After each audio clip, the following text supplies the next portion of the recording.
Hi, this is Roger. Thanks for dropping by. It's yes. What can we do for you? What can we do for you? Hey, come and say hello. Ooh. This is Elvis of Loud Purr fame. Hey? Oh, he's really warm. He must have been lying in the sun. Oh, soppy cat. Oh, soppy cat. Come on, you star of the show. Come on in. He doesn't normally come out here. Still, where did I get to? Yes, viewers, orchid question time, and I believe it's number 9. I also believe we haven't had one for about a month. It was supposed to be a regular Thursday event, that there are times when it's not worth doing because there's like only one question, or maybe 1 or 2 short ones or something. So I let them build up until there's, until there's a reasonable number. And I may have missed some. If I have, I apologise. A lot of the questions that I get in the comments are simply answered, if you know what I mean, and they get replied to in the comments. Under normal circumstances, if I'm going to save one up for the viewers' question time, then I actually say that I'm keeping this one back, so that those people haven't had their answer yet. And it normally means it's a more general question that more people might want to hear. Not always the case. And not every question I get I can answer. It's not Encyclopedia Britannica with every single answer under the sun. I get questions on orchids I don't grow.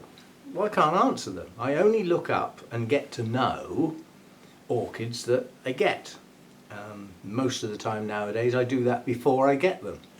I used to get them and then look up and find out, oh dear, I don't think I can look after this one very well. We don't tend to do that so much nowadays. I'm sure everybody goes through that. It's what I call the pretty blooms must have.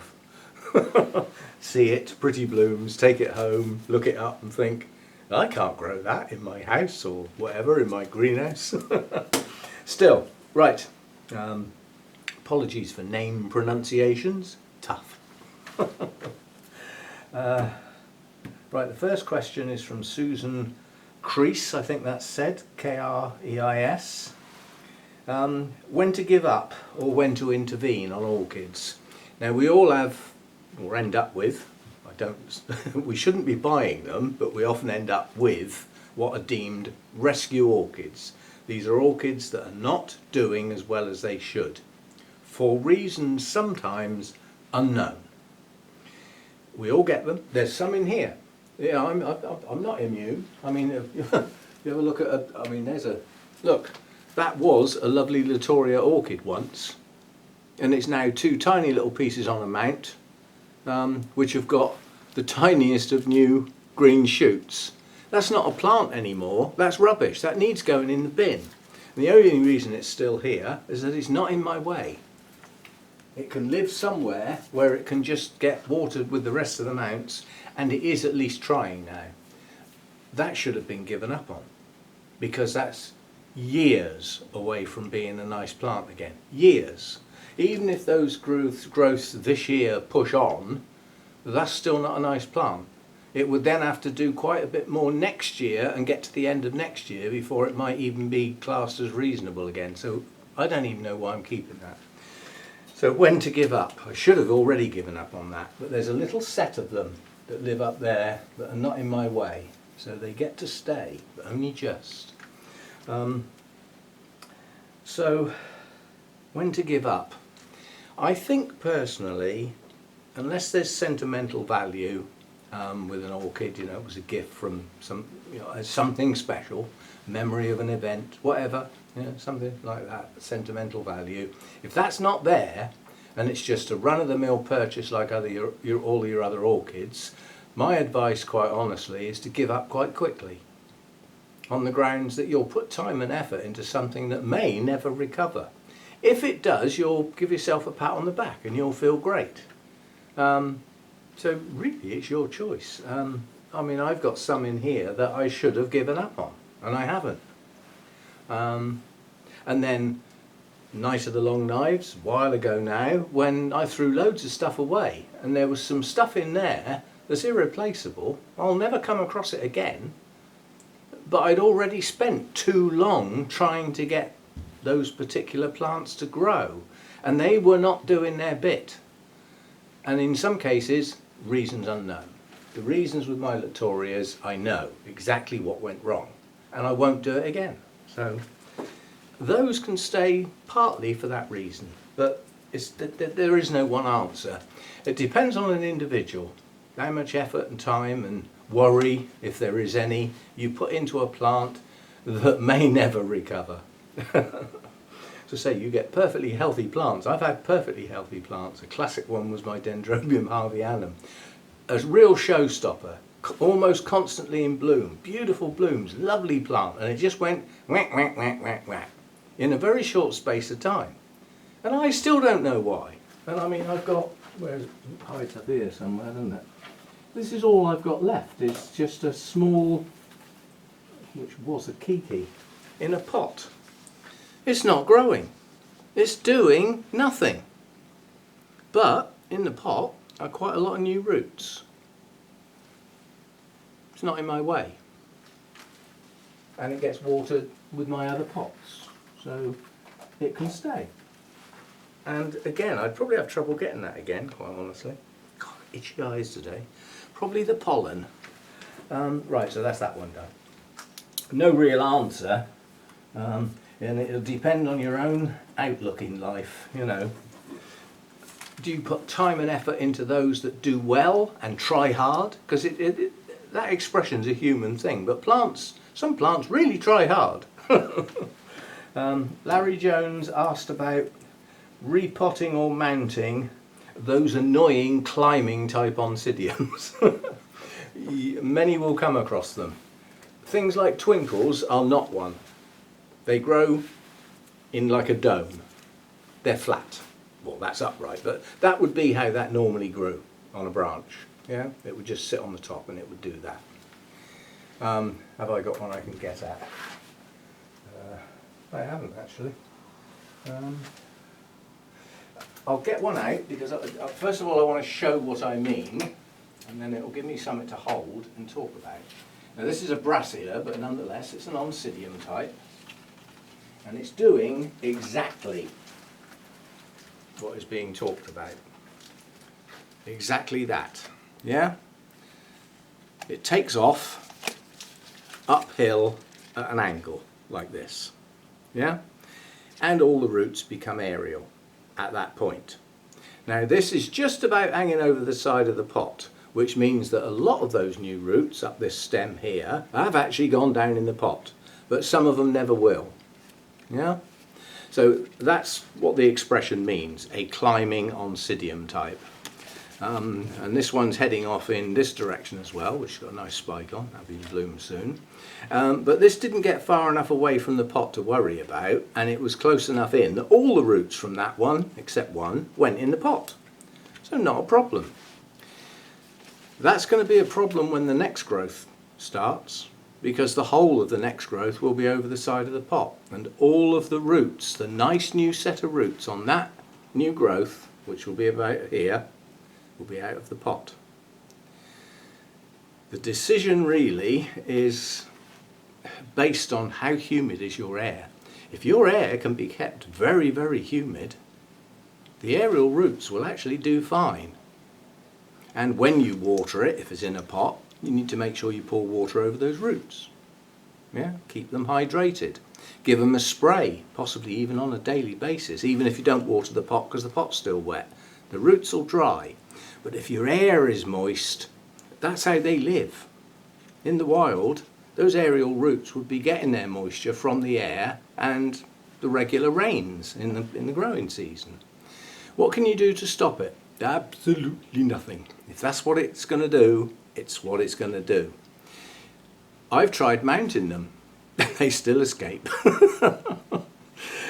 See, if that was mounted like you're looking away from it. If the mount was here and it happened to take off in the right direction, these roots would hit the mount, and that would be brilliant.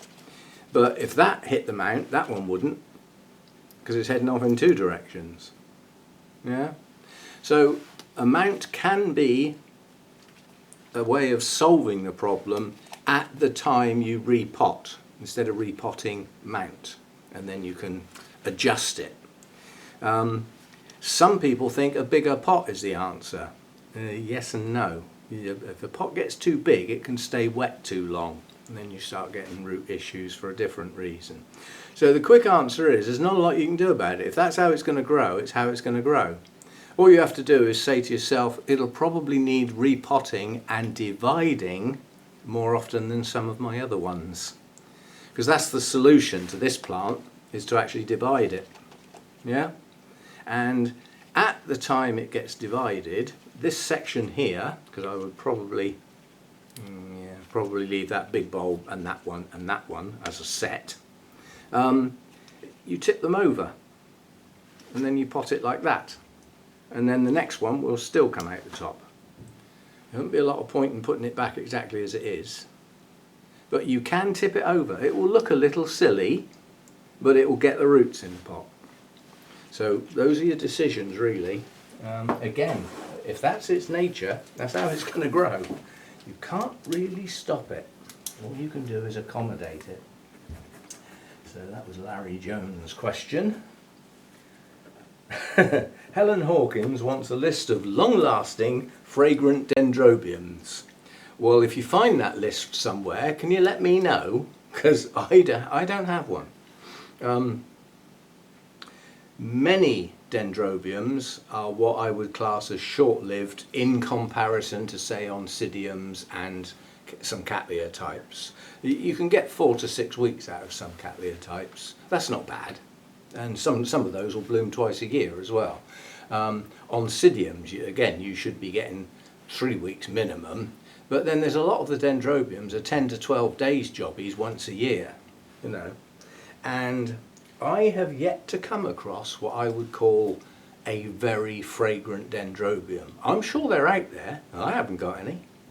My Sinilli, which is going over, well, it is now anyway, this is fragrant, and the fragrance is gorgeous. They're a pig to grow, but if you can manage to grow the flipping thing,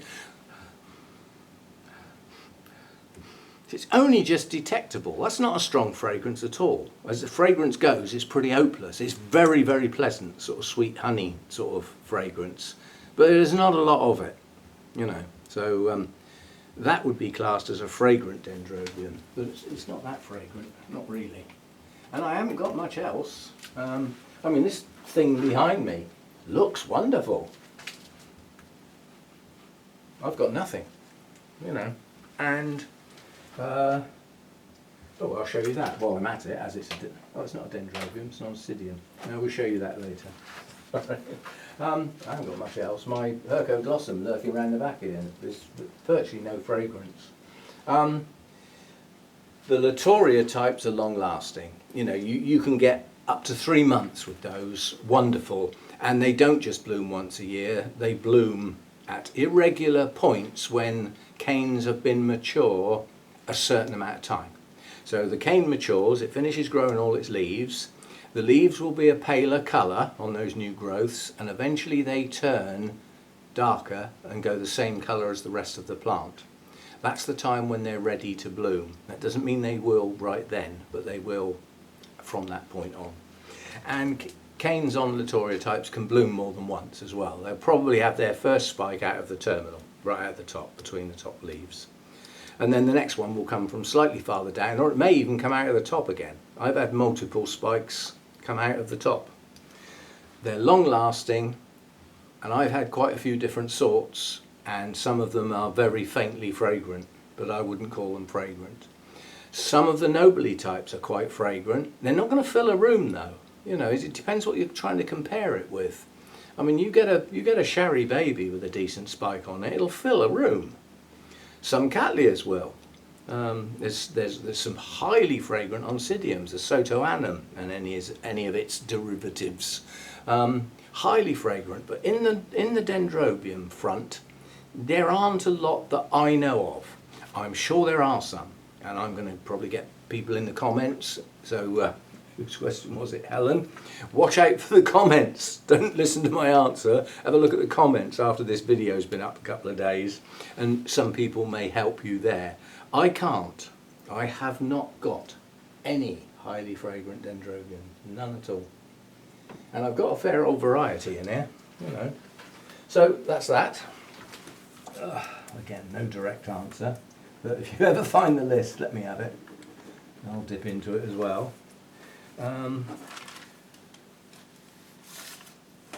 Right.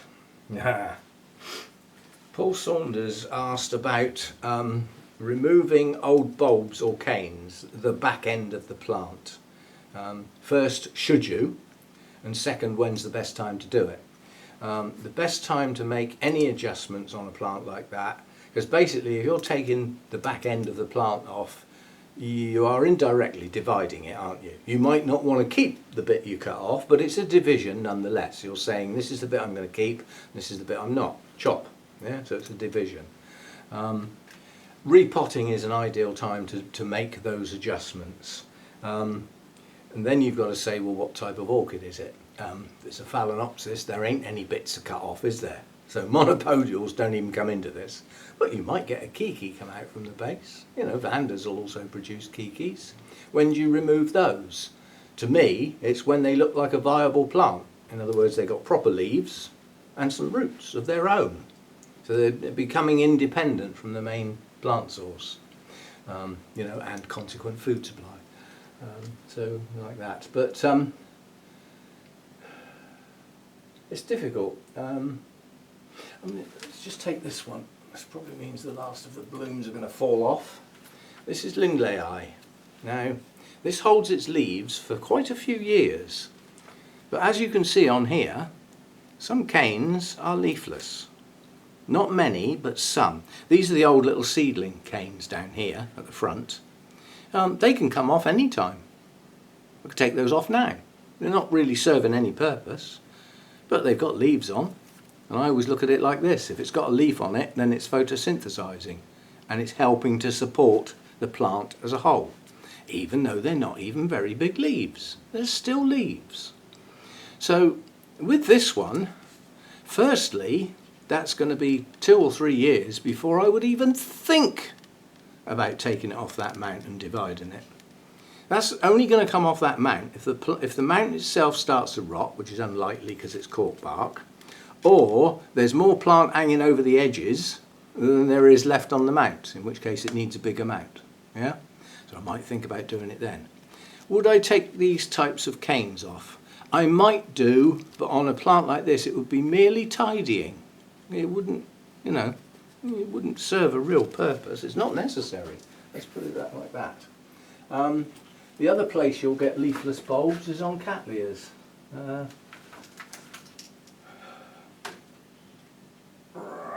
Now this is a tatty plant because this got too much light and singed it and messed up quite a few of the leaves, and they're never going to look good again. This is my apple blossom. Now this is taking off in a single direction. It's heading in that direction, yeah? So previous bulb,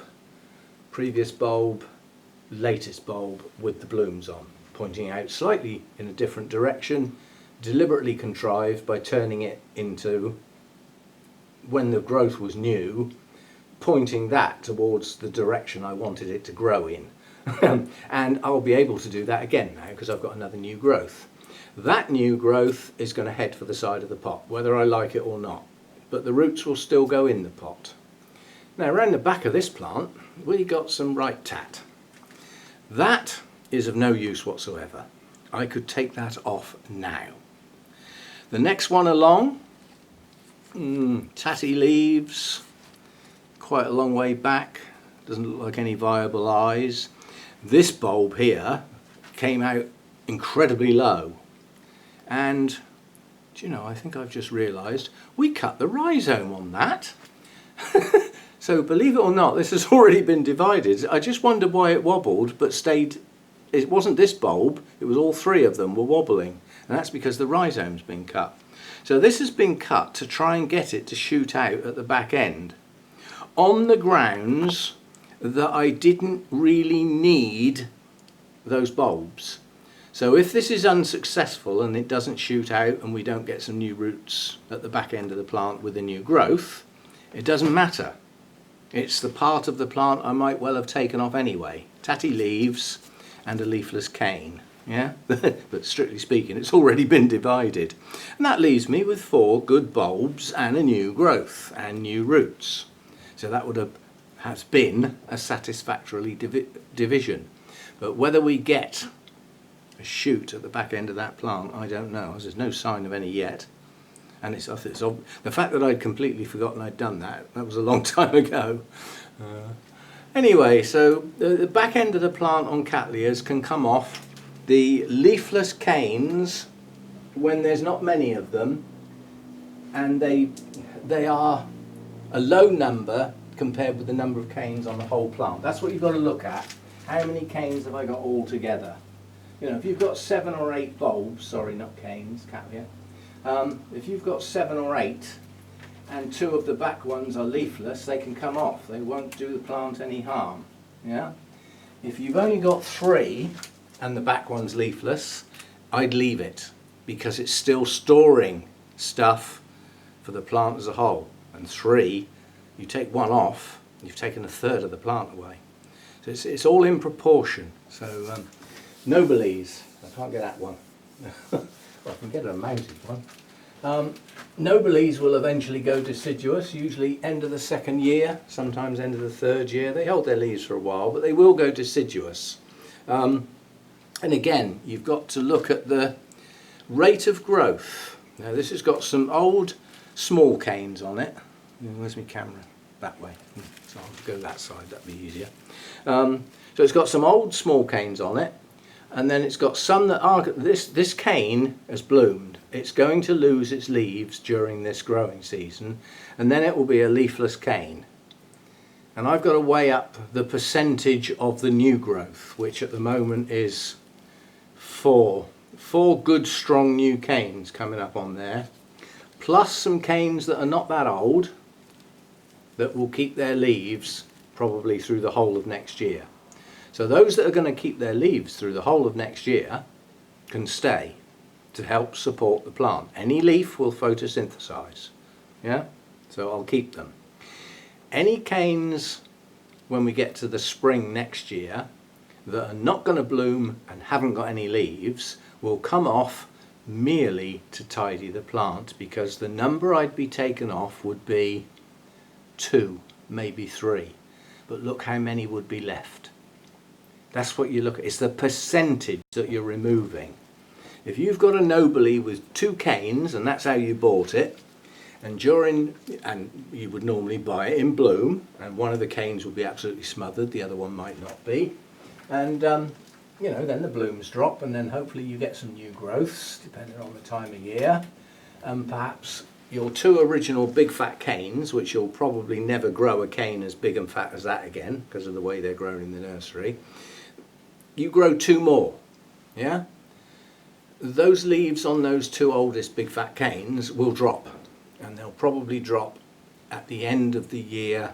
Let me see, if you bought it in the spring of year 1, yeah, you grew your canes through that growing season, so in the spring of year 2 you've got 2 canes that you grew which could bloom, or should bloom if the plant's been looked after through the winter correctly. They should bloom.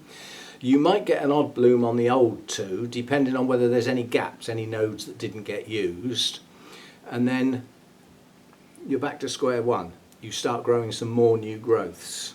At the end of that season you've got, let's say, the 2 originals, the 2 that you grew, and now you've got 2 more, maybe 3. At the end of that growing season, those 2 big old fat ones could come off, but if they've got leaves on, I'd leave them. It's a balancing act, and if they're not doing any harm, do you really have to take them off? If in doubt, don't. Right. Okay, I got all the clips for the video onto the computer. It's far too long for a single video, so I'm going to split it at this point. So that'll have to be number 9 part 1. and then I'll put the rest of the clips together, and that will be part 2, which I'll post tomorrow. Okay? And I'll see you then.